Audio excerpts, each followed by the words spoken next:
नमस्कार दर्शक बंधु मु प्रदीप आपण मानक स्वागत करुच्ची आजिर आउ एक नुआ भिडियो रे।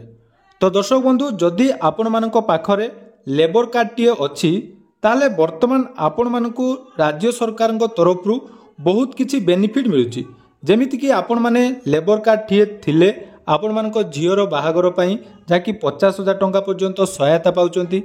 ता सहित इंश्योरेंस मध्य मिलुची एवं विभिन्न समय रे लेबर कार्ड जदि आपण मानक पाखरे अच्छी ताले आपण मानक विभिन्न प्रकार सुविधा जाकि राज्य सरकार तरफ प्रदान करा जाउची। तेणु ओडिशा कोठाबाड़ी निर्माण श्रमिक कल्याण बोर्ड तरफ जाकि लेबर कार्ड हिताधिकारी मानक पई जो मिलिथिबा सुविधा सुजुग मध्यरु विभिन्न प्रकार योजना विषय आपण माने पूर्वरु जानिथिबे। जेमिति कि आपण मानकु प्रसूतिकालीन सहायता विवाह सहायता अंत्येष्टि क्रिया सहायता एवं मृत्युकालीन सहायता ठीक से भली शिक्षा सहायता मध्य राज्य सरकार तरफ प्रदान करा जाउची।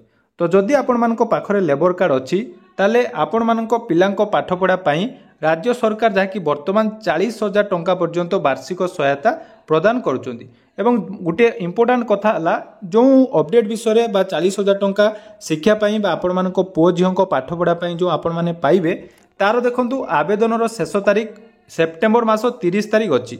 पूर्वर मध्य आपण मानक ए विषय बहुत सारा वीडियो मध्य मु शेयर करथिली जोटा कि आपण माने जदि लेबर कार्ड धारी अटंती ताले वीडियो को जमारू स्किप करंतुनी एवं को मानकु 40,000 टंका मिलिबो आपण माने केमिति से सबुर फायदा नै पारिबे से विषय संपूर्ण डिटेल्स आज एई वीडियो रे मु आपण मानक सहित शेयर करबी।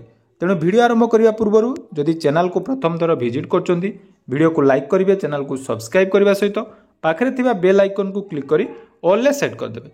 देखंतु आमे जदि देखिबा लेबर कार्ड जो मानक पाखरे अछि बा आपण माने जदि लेबर कार्ड बनेइचंती तो आम मनरे गोटे थाए जे लेबर कार्ड टी आमे बनै दबा एवं जेतेबेले कोरोना समय आपण माने जानिथिबे जो मानक पाखरे लेबर कार्ड थिला तांको 1500 टंका लेखा जायकि मिलिथिला।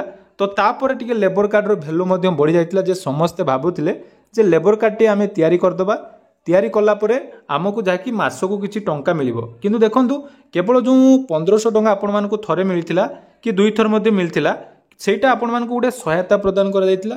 ता सहित आपण मानकु बहुत सारा स्कीम रो बेनिफिट जाकि लेबर कार्ड थिले आपण माने पाई परिबे। तो बहुत जणे लेबर कार्ड बनेइचंती ताकू रिन्यूअल कर नथांती रिन्यूअल जोटा कि मात्र 50 टंका रे हुए रिन्यूअल कर नथांती एवं भाबी थांती जे लेबर कार्ड रे हमकु किछि बेनिफिट मिलु नाही। किंतु मु आपण मानकु देखौची गोटे बेनिफिट जोटा कि रहिछि आपण मानकर पिलांको पाठ पढ़ा पई 40,000 टंका वार्षिक आपण माने पाई परिबे। तो जार आवेदन केमिति होबो कोन कोन प्रोसेस रहिछि आपण माने पाइबे कि नाही तार डिटेल्स मध्य मु कहि दउछि। सर्वप्रथम देखंतु जो स्कीम विषय में आपण मानकु कहिया पई जाउछि सेटा आपण मानकर रहिछि जाकि एजुकेशनल असिस्ट बा आपण मानकर शिक्षा सहायता निर्माण श्रमिक कल्याण योजना तरफ पिला मानक पाठ पढ़ा पई जाकि सरकार आपण मानकु फाइनेंशियल सपोर्ट करिया पई जाकि एही योजना आरंभ करचंती। जो थिरे देखंतु आपण मानक परिवार रे मैक्सिमम 2 जण पिलांको पई आपण माने एही सुविधा पाई परिबे। सेटा आपण मानकर झियो पिला हेतु बा पुओ पिला होंतु समस्त को यार बेनिफिट मिल पारिबो। एवं देखंतु आपण मानकर झियो पिला हितले ताले षष्ठ श्रेणी रु एही सहायता आपण माने पाई परिबे। अर्थात आपण मानक पाखरे लेबर कार्ड अछि आपण मानक झियो जदि 6th क्लास रे पाठ पढुची ताले एही शिक्षा फॉर्म रे आपण माने वार्षिक सहायता पाई परिबे। ता सहित अन्यान्य खर्च जदि आपण माने देखिबे पाठ पढ़ा समय आपण मानकु जेकोसी पाठ पढ़ुथिले मध्य लेबर कार्ड रे आपण मानकु एही सहायता मिलिबो।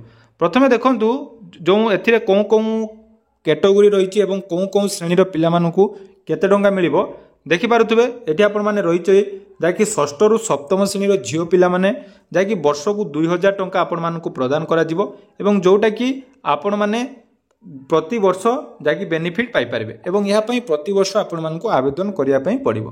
तापर देखंतु अष्टम श्रेणी जतेबेले होउचंती सेठी आपण माने पुओ झियो समस्त को जाकि यार बेनिफिट मिलिबो। सेठी मध्ये आपण मानकु वार्षिक 2000 टंका मिलुची एवं झियो पिला मानकु देखंतु 20% एक्स्ट्रा जाकि बेनिफिट बट 20% एक्स्ट्रा अमाउंट रो जाकि स्कॉलरशिप मिलुची।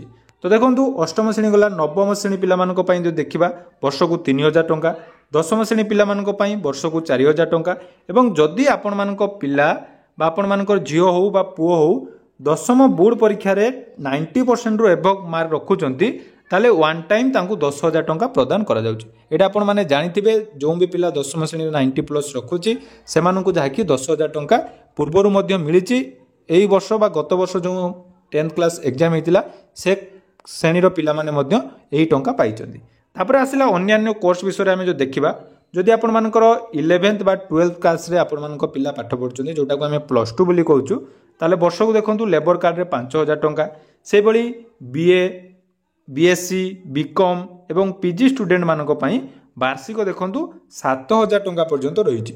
ଦେଖନ୍ତୁ ଆପଣମାନେ ଲେବର କାର୍ଡ଼ କେବଳ ବନେଇ ଦେଇଛନ୍ତି, ସେଇଟା ମାନେ ନୁହେଁ ଯେ ଆପଣମାନଙ୍କର ଯେଉଁ ସ୍କିମ୍ ଗୁଡ଼ିକ ରହିଛି ଆପଣମାନଙ୍କୁ ଅଟୋମେଟିକ୍ ମିଳିଯିବ। ତା ପାଇଁ ଆପଣମାନଙ୍କୁ ଆବେଦନ କରିବା ପାଇଁ ପଡ଼ିବ। ତ ଏ ବିଷୟରେ ନିହାତି ଆପଣମାନଙ୍କ ପାଖରେ ସୂଚନା ରହିବା ଦରକାର। ଏବଂ ଯେଉଁ ପିଲାମାନେ ଏଇଟା ଦେଖୁଛନ୍ତି ତାଙ୍କ ବାପା ବା ମା ଯଦି ଲେବର କାର୍ଡ଼ର ହିତାଧିକାରୀ ଅଟନ୍ତି ବା ଲେବର କାର୍ଡ଼ ତାଙ୍କ ପାଖରେ ଅଛି, ତାହେଲେ ନିହାତି ଏହି ସ୍କଲାରସିପ୍ ବିଷୟରେ ଆବେଦନ କରିବା କଥା। ତାପରେ ଦେଖନ୍ତୁ ସେଟା ଗଲା BA, BSc, BCom ଏବଂ ଦେଖନ୍ତୁ ଏଠି ଗୋଟେ ରହିଛି BTech, MCA, MBA, MTech, MSc, BPharm, MPharm, hotel management, କ୍ୟାଣ୍ଟିନିଂ ସର୍ଭିସ, ମେଡ଼ିକାଲ ଏବଂ ଦେଖନ୍ତୁ ଏଇଭଳି ଯଦି ଗଭର୍ଣ୍ଣମେଣ୍ଟ କଲେଜରେ ଆପଣମାନେ ପଢ଼ୁଛନ୍ତି ତାହେଲେ ଏଠି ମଧ୍ୟ ଆପଣମାନଙ୍କୁ ବାର୍ଷିକ 40,000 ଟଙ୍କା ଯାଇକି ବେନିଫିଟ୍ ମିଳିବ। ତାପରେ ଦେଖନ୍ତୁ ବହୁତ ପିଲାମାନେ ବର୍ତ୍ତମାନ BEd କରୁଛନ୍ତି, CT କରୁଛନ୍ତି, ନର୍ସିଂ ଟ୍ରେନିଂ ନେଉଛନ୍ତି, ଯେଉଁଟାକି ANM ରହିଛି, ଆପଣମାନେ BSc ନର୍ସିଂ କରୁଛନ୍ତି, ତାହେଲେ ଗଭର୍ଣ୍ଣମେଣ୍ଟରେ ଯଦି ଆପଣମାନେ କରୁଛନ୍ତି ତାହେଲେ ଏଠି ଦେଖନ୍ତୁ 10,000 ଟଙ୍କା ବାର୍ଷିକ ଆପଣମାନଙ୍କୁ ଏଠି ସହାୟତା ମିଳିପାରିବ। ତେଣୁ ଯେଉଁମାନଙ୍କ ପାଖରେ ଲେବର କାର୍ଡ଼ ଅଛି ସେମାନେ ଏହି ସୁବିଧା ନେଇପାରିବେ ଏବଂ ତାଙ୍କ ପିଲାମାନେ ଯାଇକି ଶିକ୍ଷା ଫର୍ମ ଆବେଦନ କଲା ପରେ ପାଇବେ। ବହୁତ ସାରା କମେଣ୍ଟ ରୁହେ ଯେ ସ୍କଲାରସିପ୍ ଆପଣମାନଙ୍କୁ ମିଳେ ନାହିଁ। ଦେଖନ୍ତୁ ଆପଣମାନଙ୍କ କାମ ହେଲା ଯାଇକି ଆବେଦନ କରିବା, ତ ଗଭର୍ଣ୍ଣମେଣ୍ଟ ସେଟା ଦେବ କି ନାହିଁ ସେଟା ତା ଉପରେ ଡିପେଣ୍ଡ କରେ କେଉଁ ହିସାବରେ ମିଳିବ। କିନ୍ତୁ ମୁଁ ତ ଆପଣମାନଙ୍କୁ କହିବି ବହୁତ ଜଣ ପିଲା ଯାଇକି ଟଙ୍କା ପାଉଛନ୍ତି ଅଲରେଡ଼ି। ମୁଁ ଯଦି ଦେଖେଇବି ଆପଣମାନଙ୍କୁ ମଧ୍ୟ ଟଙ୍କା ଯେତେବେଳେ ଆସିବ ପିଲାମାନେ ମଧ୍ୟ ଆବେଦନ କରୁଛନ୍ତି, ପାଉଛନ୍ତି। ତ ଏବେ ଆସିଲା ଏଇଟା ଆପଣମାନେ କେମିତି ଆବେଦନ କରିବେ। ଦେଖନ୍ତୁ ଯେଉଁମାନଙ୍କର ପ୍ରି ମେଟ୍ରିକ୍ ରହିଛନ୍ତି ବା ଆପଣମାନେ ଯଦି 6ଠ, 7ମ, 8ମ, 9ମ, 10ମ ରହିଛନ୍ତି ତାହେଲେ ଏଠି ଆପଣମାନେ ନିଜ ସ୍କୁଲରେ ଯାଇକି ଏହା ପାଇଁ ଆବେଦନ କରିପାରିବେ। ଏହା ପାଇଁ ଗୋଟେ ସ୍ୱତନ୍ତ୍ର ଫର୍ମ ମଧ୍ୟ ରହିଛି, ନହେଲେ ସ୍କୁଲ ପୋର୍ଟାଲରେ ଆପଣମାନେ ଚାହିଁଲେ ପ୍ରିନ୍ସିପାଲଙ୍କ ସହିତ କଥା ହେଲା ପରେ ଆପଣମାନେ ଆବେଦନ କରିପାରିବେ। ତା ପାଇଁ ଆବଶ୍ୟକ ଡକୁମେଣ୍ଟ 50% ଆପଣମାନଙ୍କର ବାର୍ଷିକ ଯାଇକି ଉପସ୍ଥାନ ଥିବା ଦରକାର, DBT ଆକାଉଣ୍ଟ ଥିବା ଦରକାର ଏବଂ ପ୍ରିଭିୟସ୍ ଏକ୍ଜାମ୍ ଯେଉଁଟା ହେଇଥିବ ତାର ମାର୍କସିଟ୍ ଆପଣମାନେ ଏଠି ଦେବେ, ଯେଉଁଥିରେ କି ଆପଣମାନଙ୍କର ଆବେଦନ ହୋଇପାରିବ। ଏବଂ ଦେଖନ୍ତୁ ଏଇ ଯେଉଁ ଆବେଦନ ଆପଣମାନେ କରିବେ, এই ଆବେଦନ କରିବା ପାଇଁ ହେଲେ ଆପଣମାନଙ୍କ ପାଖରେ କ'ଣ କ'ଣ ଡକୁମେଣ୍ଟ ଦରକାର ଯେଉଁଟାକି ମୁଁ କହିଦେଲି। ଆପଣମାନଙ୍କର ଲେବର କାର୍ଡ଼ର ଯାହାକି ଜେରକ୍ସ ଆପଣମାନଙ୍କ ପାଖରେ ଥିବା ଦରକାର ବା ଲେବର କାର୍ଡ଼ ଯେଉଁ ହିତାଧିକାରୀମାନଙ୍କ ପାଖରେ ରହିଛି ସେମାନଙ୍କ ପିଲାମାନଙ୍କ ଆକାଉଣ୍ଟକୁ ଯାଇକି DBT ମାଧ୍ୟମରେ ଏହି ଟଙ୍କା ପ୍ରଦାନ କରାଯାଏ। ଦେଖନ୍ତୁ 6ରୁ 10ମ ପିଲାମାନଙ୍କ ପାଇଁ ଏଇଟା ଆପଣମାନଙ୍କର ହେଡ଼ମାଷ୍ଟରଙ୍କ ସହିତ କଣ୍ଟାକ୍ଟ କରିବେ, ଯେଉଁଟାକି ପ୍ରି ମେଟ୍ରିକ୍ ଏଜୁକେସନାଲ ଆପ୍ଲିକେସନରେ ଆପଣମାନେ ଯାଇକି ଏଠି ଆବେଦନ କରିବେ। ତା ସହିତ ଯେଉଁମାନେ +2 ବା +3 କରୁଛନ୍ତି ସେମାନଙ୍କୁ ଆବେଦନ କରିବା ପାଇଁ ହେଲେ ଆମ ଷ୍ଟେଟ୍ ସ୍କଲାରସିପ୍ ପୋର୍ଟାଲ ଯେଉଁଟାକି ରହିଛି, ତ ଓଡ଼ିଶା ଷ୍ଟେଟ୍ ସ୍କଲାରସିପ୍ ପୋର୍ଟାଲରେ ଆପଣମାନେ ଆବେଦନ କରିବେ ଏବଂ ଆବେଦନର ଶେଷ ତାରିଖ ଦେଖନ୍ତୁ ଏଠି କ୍ଲିୟରଲି ମେନସନ୍ କରିଦିଆଯାଇଛି, ଯେଉଁଟାକି 30 ସେପ୍ଟେମ୍ବର, ଅର୍ଥାତ୍ ଏହି ମାସ ଶେଷ ତାରିଖ ସୁଦ୍ଧା ଆପଣମାନେ ଆବେଦନ କରନ୍ତୁ। ଏବଂ ଆବେଦନ କଲା ପରେ ଆପଣମାନଙ୍କୁ ନିର୍ମାଣ ଶ୍ରମିକ କଲ୍ୟାଣ ଯୋଜନା ମାଧ୍ୟମରେ ଯାଇକି ଏହି ସ୍କଲାରସିପ୍ ମିଳିପାରିବ। ତ ଯଦି ଆପଣମାନେ ଆବେଦନର ଡିଟେଲ୍ସ ଭିଡ଼ିଓ ଦେଖିବା ପାଇଁ ଚାହୁଁଛନ୍ତି ନିହାତି କମେଣ୍ଟ କରନ୍ତୁ। यार परवर्ती वीडियो केमिति यार आवेदन होउची एवं आपण माने कोन कोन प्रोसेस रे आवेदन करले आपण मानकु टंका मिलिबो से विषय डिटेल्स कर देबी। धन्यवाद।